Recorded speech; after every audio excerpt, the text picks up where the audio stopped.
A home-and-home split with the Winnipeg Jets capped off a busy week for the Edmonton Oilers. I'm pleased to welcome in Jack Michaels and Bob Stauffer, a pair of voices of the Edmonton Oilers, to the panel presented by Sporstnet. 4 games in 6 days, Jack, and a few trades by Ken Holland, 3 to be exact, 2 acquisitions. And let's maybe begin with the one on the back end. Mattias Ekholm's, your early impressions so far? Well, he's been terrific. I mean, he's been +6 in 3 games, including +1 in a loss where the Oilers gave up 7 goals, including an empty netter. I think Mattias Ekholm, and I don't think I'm overstating the point here, is the most significant acquisition at the trade deadline the Oilers have made since Kevin Lowe's famous haul at the 2006 deadline, which ultimately catapulted Edmonton not only into the playoffs, but in the Stanley Cup Finals. So we're talking about a 17-year period.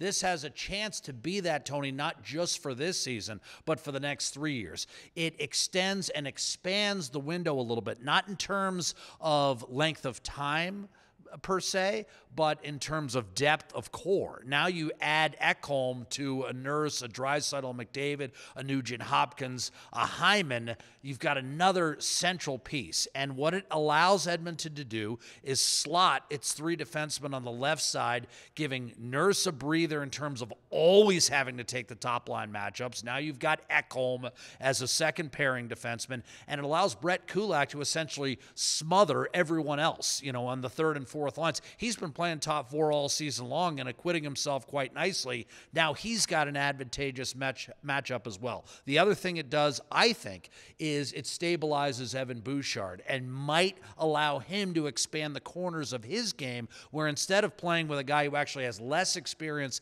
than he does, whether it be Philip Broberg or whomever, now Bjugstad has what he did last year, a veteran presence like a Duncan Keith. Now he's got Mattias Ekholm over there on the left side. And I believe, and we've already seen glimpses that he's a little bit more assertive offensively, had 3 assists in the loss to the Winnipeg Jets. It has more of an impact than just adding Mattias Ekholm. It's what he does for the rest of the roster. It's, it was a confluence of events over the course of the weekend, and you could see this, or over the week, you could see the strategy. First of all, the Oilers got ahead out of it. And you know what? Most of the teams, like the days of we're waiting until the end, and Brian Burke talks about the blue light special at Kmart, and you got your carts there and you're going last minute shot. That didn't happen in this trade deadline. And the Oilers, if you take a look at the sequence of the 3 trades, so they moved Puljujärvi for a prospect. They caught a break because Timo Meier, Carolina lost out on him, so Carolina went and added a couple other players and took on some money because they had some LTIR space. Then they make the trade for Ekholm, and we all knew it was a good trade right away in terms of how he was going to help and play as the Oilers' second pairing left shot D.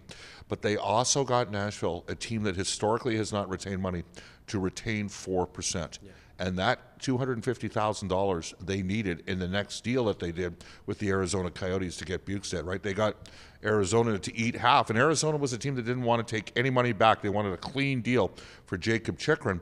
But the Oilers ended up getting the Coyotes to eat half on Bjugstad, and that enabled Edmonton to fit everybody in and actually have a couple extra players. So from a business side, you watch it and you go, it was a 3-layered move to make this happen. The impact's been obvious for Ekholm.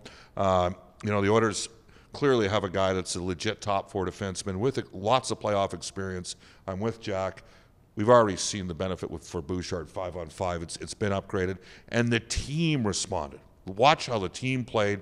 We saw it against Toronto, against Winnipeg in those 2 home games. I'm even going to add, I think the team actually had some really good moments. They looked a little bit fatigued at times. There's some things you'd like to clean up in that game in Winnipeg.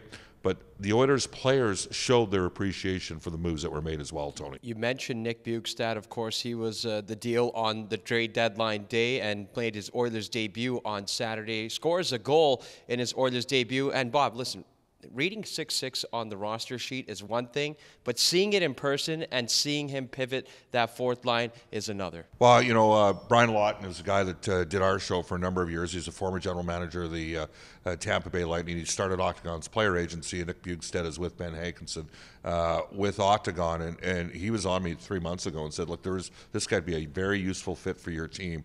He played a fair amount as 4th line center last night. I do not think it's out of the realm of possibility that he may see an occasional shift at right wing in the top 6. And I know that, Jack, you and me used to talk about Florida having all that length in their roster, all that size, and Bjugstad was one of those guys that had some decent offensive seasons. So it's an effective fit with a guy that's going to play in the Oilers' top 11 or top 12 forwards. He's a double-digit goal scorer when he's healthy, Tony. I mean, that's the bottom line. We're talking about a guy who's had seasons of 24 and 19 goals, but you can honestly count on him for 15 goals. His career truly was derailed for about 3 seasons due to injuries. There's not a lot of tread on his tires, quite frankly, even though he's been in the league a decade. And what he does is also bolsters the penalty kill a little bit, takes some pressure off of Derek Ryan as being the only right-handed shot on the penalty kill in terms of taking draws. So when you combine his experience with also the rejuvenation of, again, both he and Ekholm are coming from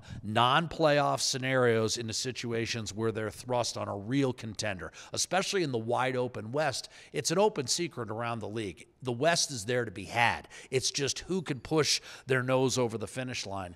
I think, you know, when you look at Edmonton's performance in the second half of the back-to-back, they're going to look at that as a lost opportunity. I thought it was a fiercely fought game, but one that was frightfully flawed by both clubs. There were a lot of sloppy mistakes, perhaps errors of fatigue on both sides. I think Edmonton, first and foremost, must take care of business in Buffalo, where the Sabres, for whatever reason, have given them all kinds of problems over the last half dozen years. I mean, they've won 8 of 11 head-to-head against Edmonton. They won't have any trouble getting ready for road games in Boston and Toronto. Bob and I have seen the glow amongst the players.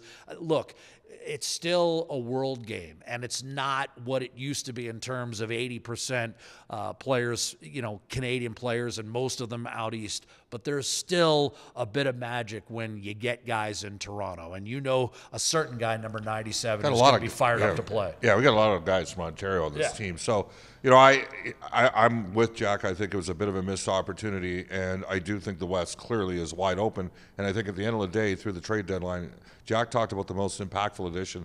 I'll be honest, I was hosting a drive show back in 2006 and used to have regular conversations. You know, was privileged enough to have that with Kevin at the time. And I did not see Dwayne Rolison being the impetus for the Edmonton Oilers to get to the Stanley Cup final, but I did think they were the right team to play Detroit with how they. But I certainly didn't think they'd go all the way. So I like to say, well, he made these moves, and I knew they were going to get. But I'll tell you this right now, Ekholm, specifically the addition of Ekholm for the purposes of the Edmonton Oilers, I do think he is the most impactful addition that was made in the Western Conference amongst all of those teams. And the Oilers had a pretty good team before. And they are going to add one more guy here during the course of this road trip that changes the dynamic of the team. And that is Evander Kane. When he comes, wherever we go, every pro scout says the same thing. Your team, Bob's complete.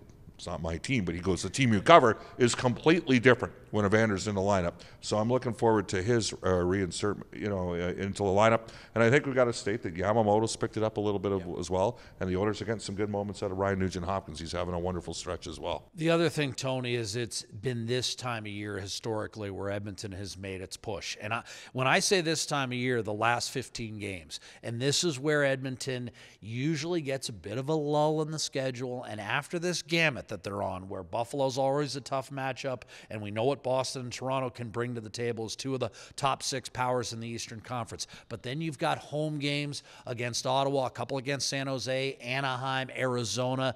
This is typically when Edmonton makes its push, historically speaking. And I don't believe that an 11-3 or 12-2 type of run, as we've seen the last couple of years, is out of the realm of possibility. The difference is this year, it might mean a division title. It might mean the top seed in the Western Conference, because unlike previous years, no one's taken over out west. And that's why it's such a massive opportunity for Edmonton to sort out its game over the next week and then go home and make a real push. It certainly should be a fun race down the stretch in the Western Conference and the Pacific Division. And speaking of racing, like Verstappen and Perez, Jack and Bob, you guys are always 1-2 when it comes to the best in the business. Appreciate your guys' time.